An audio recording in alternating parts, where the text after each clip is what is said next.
Madame la ministre, chère Aurore Berger, monsieur le directeur général de France Travail, il est là, cher Thibault, monsieur le directeur général du groupe AXA, cher Thomas, cher Gilles quand même, hein, mesdames et messieurs, je suis très heureux d'accueillir le Giverny de l'inclusion au MEDEF, la maison des entreprises de France, votre maison, considérez que vous êtes ici chez vous.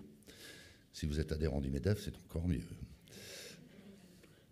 Je vois dans le choix de ce lieu un symbole puissant, celui du rôle essentiel de l'entreprise au service de l'inclusion. Nos concitoyens, en plaçant leur confiance à plus de 80% dans l'entreprise avec un grand E, ne disent pas autre chose. Ils font confiance en sa capacité à jouer un rôle de service de la cité qui n'a cessé de grandir ces dernières années. Celui de créer de la richesse, bien évidemment, c'est le préalable à tout, c'est le nerf de la guerre. C'est de là d'où découle la prospérité, la capacité à investir sur les enjeux d'avenir qui nous concernent toutes et tous. Et c'est également une condition absolue de l'acceptabilité sociale des grandes transitions. C'est là la croissance responsable que le MEDEF défend et dont nous avons fait notre raison d'être, que vous pouvez lire sur ces murs, agir ensemble pour une croissance responsable. Mais nos concitoyens attendent plus encore de l'entreprise. Proposer un travail qui a du sens, 77% des Français, des salariés, se disent d'ailleurs satisfaits de leur travail et des missions qui leur sont confiées. D'être des instances d'intégration de nos entreprises, des lieux de dialogue, d'apaisement. Dieu sait si notre pays, notre continent et notre monde ont besoin de lieux d'apaisement. Ce que sont d'ailleurs les entreprises sur lesquelles les tensions qui agitent la société, la conflictualité n'ont pas prise, notamment grâce à un dialogue social de qualité et continu. Pas plus tard qu'hier après-midi et jusqu'à assez tard dans la soirée, j'étais avec mes homologues syndicalistes avec lesquels nous avons des désaccords objectifs, mais avec lesquels nous discutons respectueusement et autant que possible constructivement. C'est une qualité de dialogue que nous aimerions retrouver partout. L'entreprise n'est pas un lieu de radicalité. Je le dis avec une certaine nuance et une certaine prudence. Je crois qu'il nous appartient à tous d'être très attentifs à un certain nombre de fractures ou de fissures, en tout cas, qui apparaissent dans les entreprises. Et il faut que nous prenions garde donc à ce que l'entreprise n'importe pas un certain nombre de ces fractures qui traversent de manière dangereuse notre société. Je parle de radicalité, je peux parler de communautarisme, et donc je me garde de considérer que définitivement nos entreprises sont à l'abri de ces fractures. Veillons à ce qu'elles ne se développent pas. J'ai l'intime conviction qu'à l'heure où la défiance grandit, où les risques de sécession, d'abandon, de repli sur soi et de triomphe de l'individualisme enflent, nous devons plus que jamais préserver les derniers bastions de collectifs qui subsistent. Je le dis haut et fort, l'entreprise, en étant un formidable levier d'inclusion, fait partie de ces bastions. C'est fort de cette conviction et de la nécessité de leur permettre de jouer encore plus leur rôle d'instance d'intégration que j'ai souhaité, dès mon élection, créer une commission entreprise dans la société et inclusion, commission confiée à mon ami, donc l'activiste Gilles Vermaux-Desroches. Un rôle que Gilles a pris très à cœur, personne n'en doute, avec la passion et l'énergie que nous lui connaissons, en s'emparant d'enjeux majeurs que recoupe l'inclusion. Je pense tout particulièrement à la mobilisation à mes côtés et ceux de 50 grands patrons engagés autour d'un manifeste sur le pouvoir de l'engagement. 50 grands patrons, hommes et femmes, doublement engagés en faveur de l'inclusion au titre de leur entreprise et de leurs associations qui, lors de notre REF à Longchamp, notre université, ont pris la parole d'une seule voix pour appeler à l'engagement.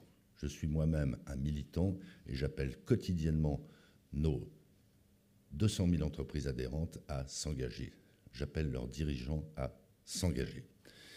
Il ne s'agit pas d'un énième manifeste, mais l'expression de la volonté de montrer à quel point les chefs d'entreprise sont donc engagés au travers de leur entreprise, de leur vie associative, en faveur de la cohésion sociale et la réussite de notre pays. La réussite de notre pays passe très largement, je serais tenté de dire prioritairement par sa cohésion sociale.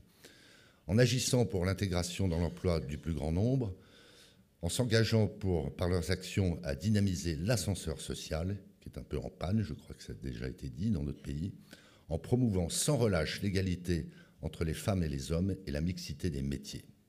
J'ouvre une parenthèse en rappelant que le MEDEF est engagé en faveur de la féminisation de tous les métiers, encore récemment les filières scientifiques au travers d'un événement, les Ingénieuses, qui s'est tenu ici même en présence du ministre Philippe Baptiste.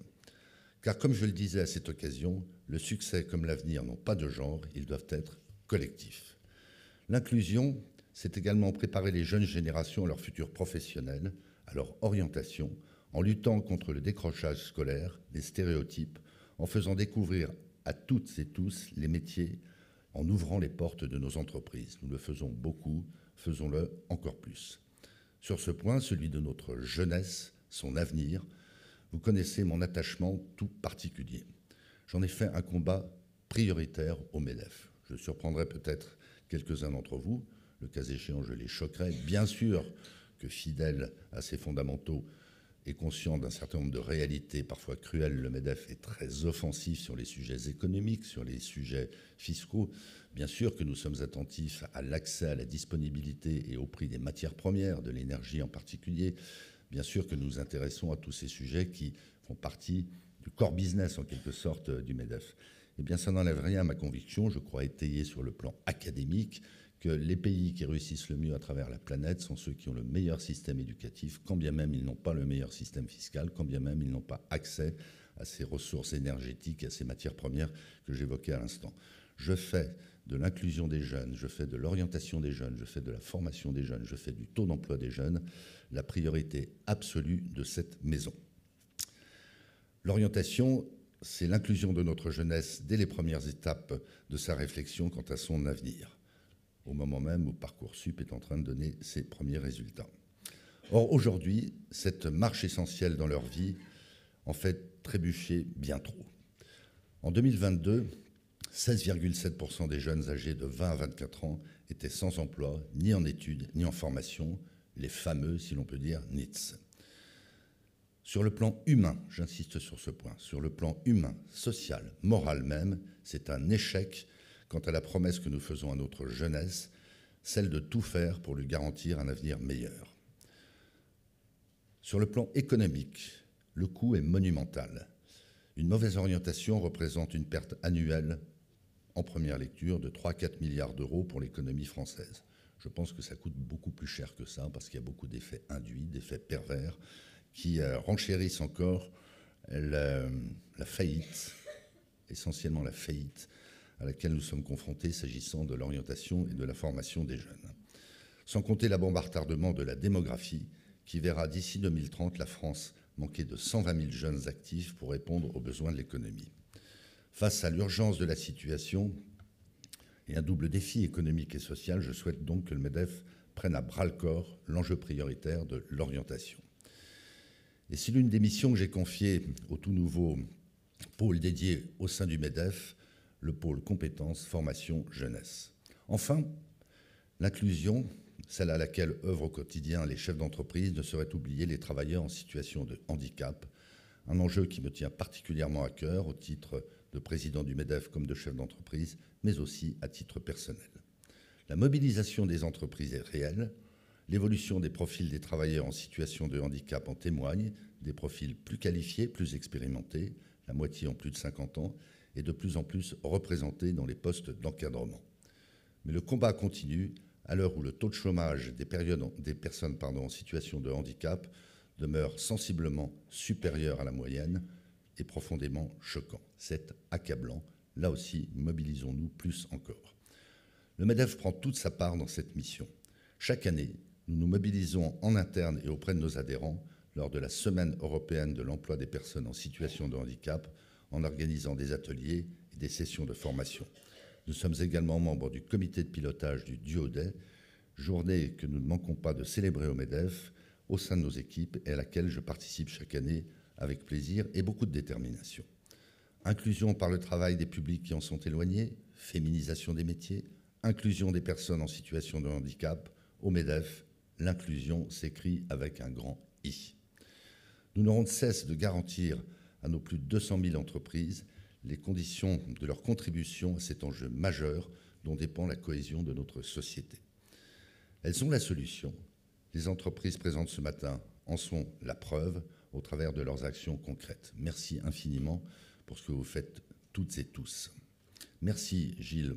Où est-il Gilles? Ah ben voilà, Gilles est au coin.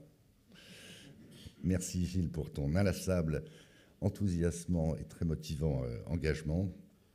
Je conclus en disant combien je suis intimement convaincu de la convergence, de la nécessaire convergence des enjeux que par conformisme, parfois par confort intellectuel, on qualifie de sociétaux, avec nos enjeux économiques. Je crois que nous nous devons de faire converger ces enjeux, et les uns et les autres, vous le savez vous-même, mais tous les chefs d'entreprise ne le savent pas encore suffisamment, en rendant service à la société, nous rendons service à notre pays, nous rendons service à notre économie, nous rendons service à nos entreprises. Donc ça n'est pas un monde parallèle pour le MEDEF, c'est une partie intégrante de la mission que nous nous sommes confiée et que nous nous employons à réussir. Je vous remercie.